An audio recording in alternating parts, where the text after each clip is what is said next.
Well, hi. Thank you for watching my videos. Don't forget to subscribe and give us a nice thumbs up or two. Yeah. So this follows in my Fireside stories, short stories series.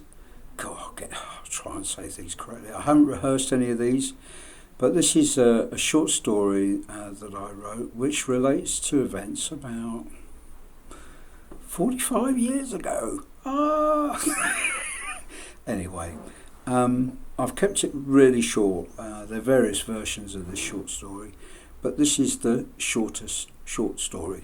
And my nom de plume, the name that I write is, I call myself John Ebrington, because my surname is Kite, and the Kite family come from the village of Ebrington in the Cotswolds. So this story relates to when I was in my early 20s, and it relates to one of my very first jobs that I got. It was a work experience type job that I got when I was at college at Middlesex Polytechnic, and it's called Did Sherlock Holmes Live Here? By John Ebrington, in other words Bernie Kite. Okay, so here we go. Did Sherlock Holmes live here? My boss, Di Davis, was a tall, portly Welshman with grey receding hair. He had a wonderful, almost wicked grin, which revealed a missing tooth, lost in a Welsh rugby game many years ago. He looked a little bit old, but except for his eyes, which twinkled with youthful vigour, as he ruefully grinned at the ladies and kissed their hands with great charm. I was a young trainee manager who was eager to please and naively working all hours at the restaurant situated at the top end of Baker Street.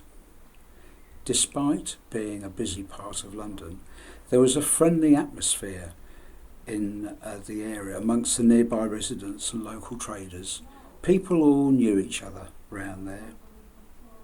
Well, Boyle, you're in charge, and I'm off for my usual brisk walk around the block. Davis had already told me of his need for fresh air. He explained that it was his Welsh blood and that he missed the mountains. I welcomed the challenge of being left in charge during Davis's brief absences. Everything all right, Boyle? Asked Davis upon his return, as he popped a couple of mints into his mouth.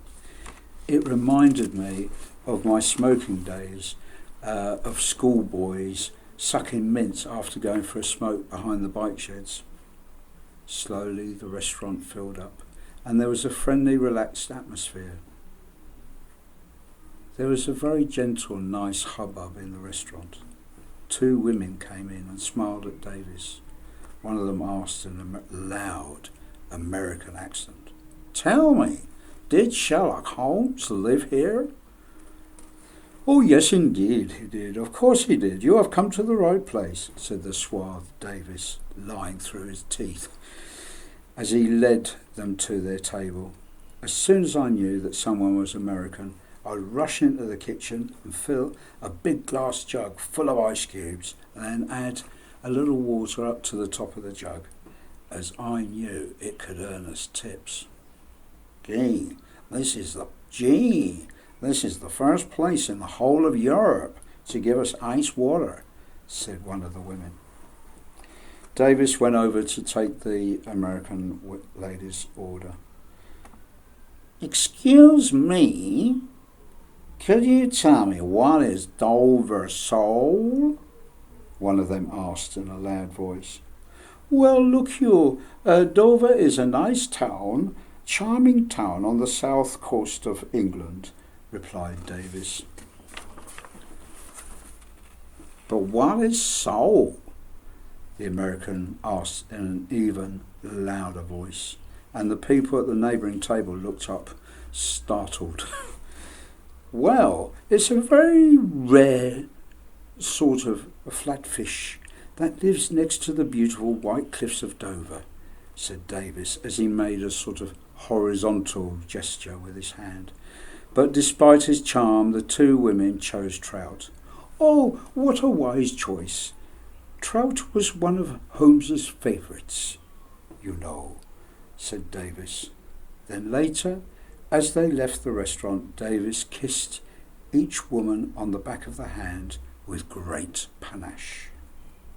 The next day it was my day off, and I went to the Globe Public House just round the corner, where I interestingly overheard the bar staff talking about Davis. Well, back at the restaurant the following night, Davis got ready to go for his regular constitutional. Boyle, I'm just off for my usual breath of fresh air. I wonder where you're going, I asked. Oh, nowhere in particular, Boyle. Just my usual walk around the block. And you don't happen to stop at a watering hole on the way, do you? I asked.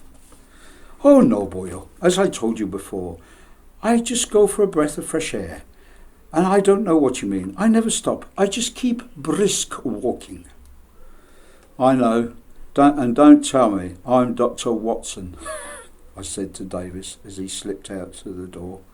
He was off to the Globe Public House, while I arranged for the landlord to give Davis his usual drink and to tell him it was from his friend Dr. Watson back at the restaurant. And that's the end of the story. Thank you for watching.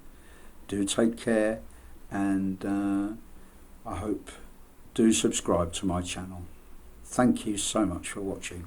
Bye bye.